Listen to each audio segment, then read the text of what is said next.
నాకు తెలుసు. పవన్ కళ్యాణ్ గారు. పవన్ కళ్యాణ్ గారి గురించి ఏం చెప్పమంటారు? ఎందుకు చెప్పమంటారు? ఎన్నేం చెప్పమంటారు? ఎన్నేం చెప్పమంటారు? ఒక గొప్ప మానవత్వం గల వ్యక్తి, ఒక నిజాయితీ గల, నిబద్ధత గల వ్యక్తి, నీతివంతుడు.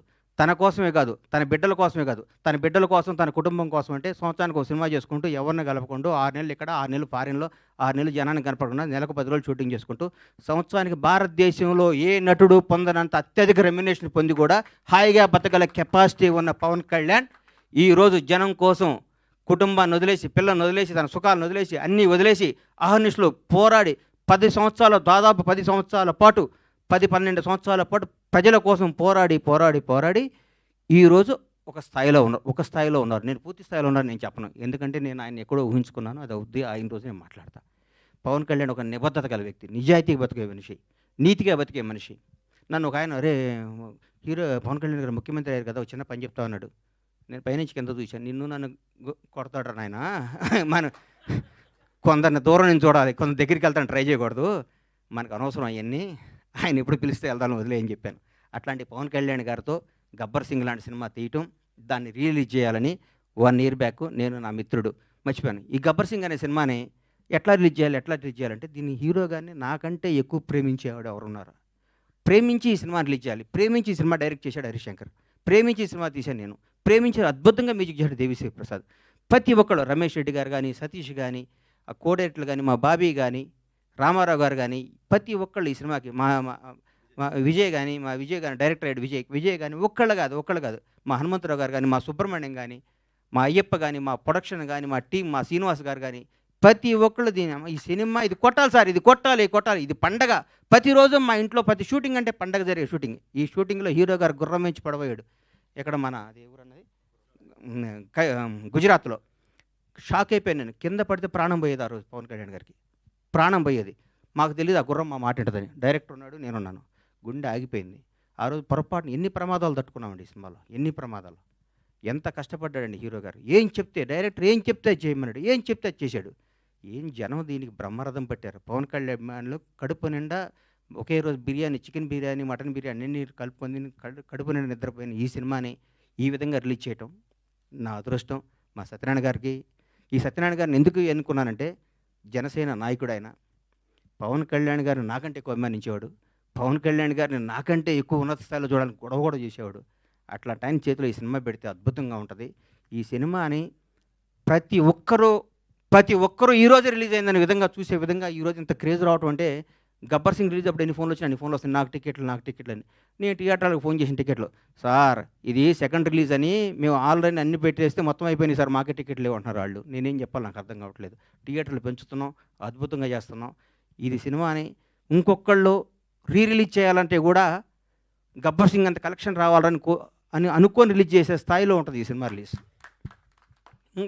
ఏ సినిమా రిలీజ్ గబ్బర్ సింగ్లా కలెక్ట్ చేస్తండి అని ఏ సినిమా అయినా ఈరోజు తెలుగు సినిమా రంగం భారతదేశంలో తెలుగు సినిమా రంగం వైపు చూస్తున్నారు. ఒకప్పుడు బాంబే అనేవాళ్ళు, తమిళనాడు, చెన్నై ఎట్లా అనేవాళ్ళు. ఈరోజు ఇండియన్ మొత్తం, ఒక రాజమౌళి, ఒక సుకుమార్, ఎంతోమంది, ఒక మన నాగశ్విన్, అద్భుతమైన డైరెక్టర్లు మన ఇక్కడి నుంచి వెళ్తున్న భారతదేశం మొత్తం తెలుగు వాడిని చూసి తెలుగు నిర్మాత, తెలుగు డైరెక్టర్, తెలుగు యాక్టర్ని గర్వంగా చూస్తున్న స్థాయికి వస్తే, ఈ రంగంలో నేను 7 సంవత్సరాల సినిమా తీయడం చాలా బాధ అనిపిస్తుంది. నేను తప్పు చేశాను, నన్ను క్షమించాలి. నేను సినిమాలు తీస్తా, నేను సినిమాల్లోనే పుట్టాను, సినిమాల్లోనే ఉంటాను. సినిమానే నా వ్యాపకం, సినిమానే నా జీవితం, సినిమానే నా ఆశ. బ్లాక్ బాస్టర్ల సినిమాలు తీస్తా, బ్లాక్ బాస్టర్స్. ఇండస్ట్రీ మొత్తం బండ్లాగానే పరమేశ్వర ప్రొడక్షన్స్ అంటే ఏంటో మళ్ళీ చూపిస్తానికి అదే సంకల్పంతో బతుకుతానని మీ అందరు ఆశీస్సులు కావాలి, మీ అందరు అభిమానం కావాలి, మీ అందరు ప్రోత్సాహం కావాలి. ఎక్కడెక్కడ నేను చిన్న తప్పులు చేసినా నన్ను క్షమించి నన్ను రెక్టిఫై చేయాలి, కానీ దాని మీద రాయకూడదు మీరు. అది నా విన్నపం. ఎందుకంటే వీడు దొరికాడని రాస్తారు, అది నా విన్నపం. అందుకని థ్యాంక్ యూ.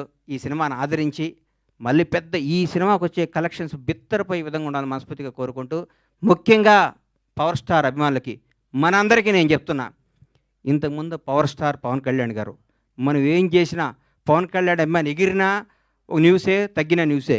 ఇప్పుడు నేను చెప్తున్నా, గౌరవ ఆంధ్రప్రదేశ్ రాష్ట్ర ఉప ముఖ్యమంత్రి, జనసేన నాయకుడు, ఈరోజు భారతదేశాన్ని పరిపాలిస్తున్న ప్రభుత్వంలో ఒక కీలక పాత్ర పోషిస్తున్న మహోన్నత వ్యక్తి.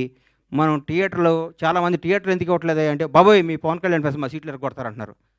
మీ అందరికీ చెప్తున్నాం సార్, ఎగ్జిబిటర్స్ అందరికీ మా పవన్ కళ్యాణ్ ఫ్యాన్స్ ఇంతకు ముందు కాదు, క్రమశిక్షణ గల వాళ్ళు, మీ సీట్లు ఎరగొట్టరు, ఆనందం తెలియజేసుకుంటారు, మీకు ఏ నష్టం చేయరు.